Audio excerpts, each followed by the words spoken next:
जहां तक धार्मिक पक्ष की बात है तो समाजवाद का चोला ओढ़े हुए ये जो राजद समाजवादी पार्टी यानी सपा जैसे दल हैं, मैं पूछना चाहता हूं, समाजवाद तो कहता है ना कि इक्वल डिस्ट्रीब्यूशन ऑफ वेल्थ होना चाहिए, गरीब को अधिक से अधिक हिस्सा मिलना चाहिए। और आप क्या कह रहे हैं कि यह 39 लाख एकड़ जमीन पे चंद सरमाएदारों का कब्जा होना चाहिए, चंद मुल्ला मौलवियों का कब्जा होना चाहिए।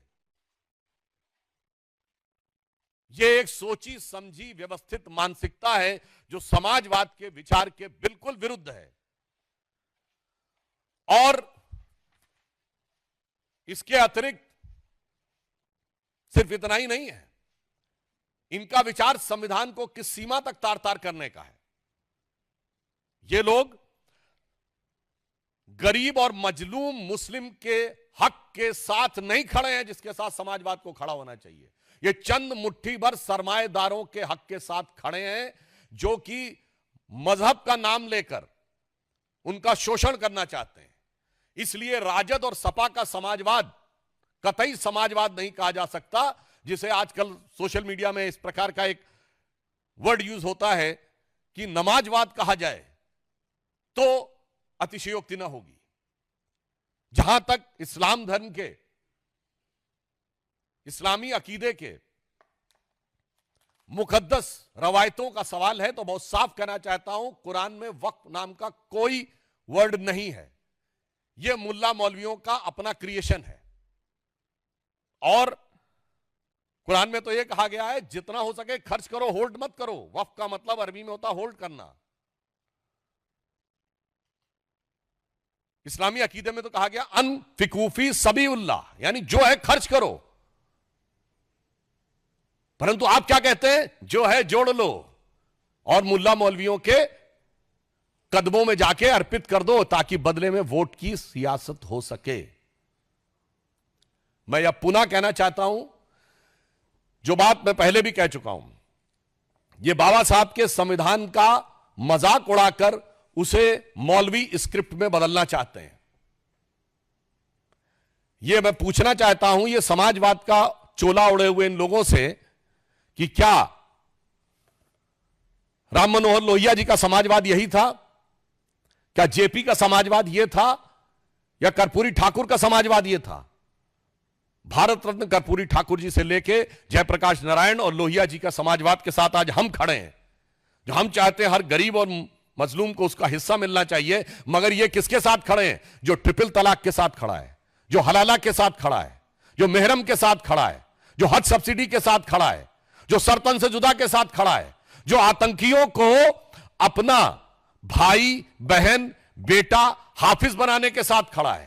इसलिए हम साफ कह सकते हैं कि हम समाजवाद के पक्ष में भाजपा और जदयू खड़ा है, और आज के ये राजद और समाजवादी पार्टी जैसे दल नमाजवाद के पक्ष में जाकर खड़े हो गए और नमाज जैसे मुकद्दस अकीदे का भी मजाक उड़ा रहे हैं, उसका भी केवल सियासत के लिए प्रयोग कर रहे हैं।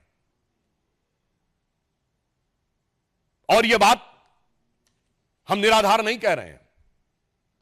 इनकी सरकार आई जो आने वाली नहीं है तो ये बाबा साहब अंबेडकर के संविधान को कूड़ेदान में फेंक के शरिया का विधान लागू कर देंगे। कोई कहेगा आप तो हाइपरबोलिक बात बोल रहे हैं, तो मैं सब प्रमाण बोल रहा हूं। भारत के इतिहास में एक ही बार 400 पार हुआ है, 1985 में, और तब सुप्रीम कोर्ट ने केवल एक शाहबानो केस की याद दिला रहा हूं, एक प्रावधान में केवल यह कहा कि एक तलाकशुदा महिला को 80 या 100 रुपए का मुआवजा लेने की जरूरत है। तो 400 पार की संसद वाली कांग्रेस जो आज इंडी गठबंधन का नेतृत्व कर रही है और राहुल गांधी के स्वर्गीय पिताजी उसका नेतृत्व कर रहे थे, सुप्रीम कोर्ट के निर्णय को रौंद कर भारत की पार्लियामेंट ने शरिया को संविधान से ऊपर कर दिया। मैं चुनौती से पूछता हूं, दुनिया में कोई एक देश बताइए जो सेकुलर देश जहां शरिया संविधान से ऊपर हो। इसलिए अगर इनकी कभी भी सत्ता आती है, और आज देखिए ये सत्ता के बाहर है, तो भी शरिया के प्रावधानों को लागू करने की बात करते हैं।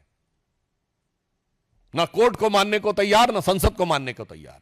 इसलिए मैं पुनः कहता हूं कि जिन लोगों ने इस सीमा तक जाके किया, उसका समर्थन करने वाले लोग समाजवादी नहीं, नमाजवादी कहलाएंगे।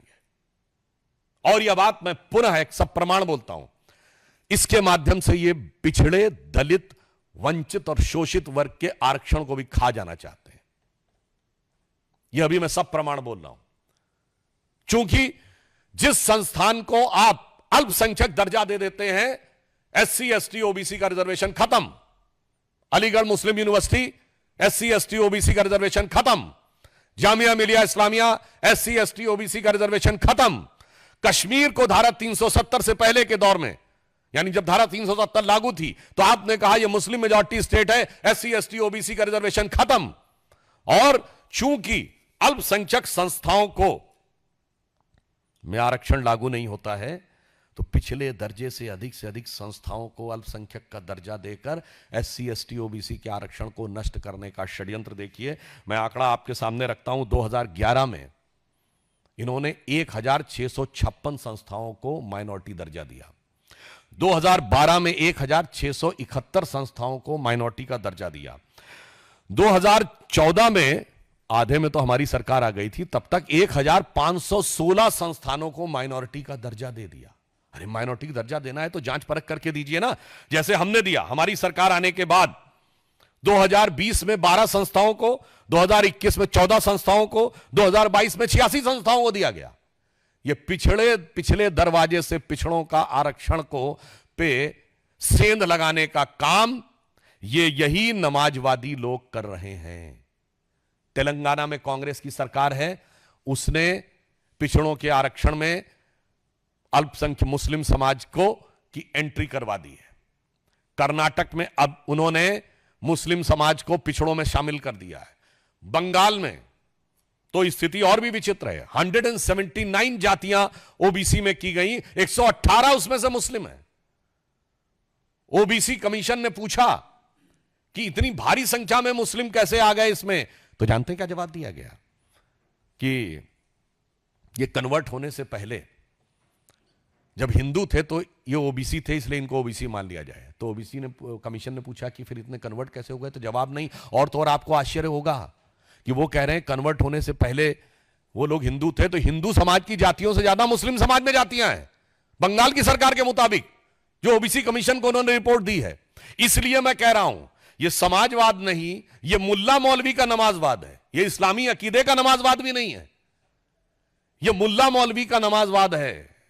इसलिए ये पिछड़े, दलित और ओबीसी के आरक्षण को जिस ढंग से नष्ट करने का प्रयास कर रहे हैं, जिस ढंग से उस पे पिछले दरवाजे से सेंध मारने का काम कर रहे हैं, श्री नरेंद्र मोदी जी के नेतृत्व में भारतीय जनता पार्टी और एनडीए की सरकार इसे कदापि नहीं होने देगी।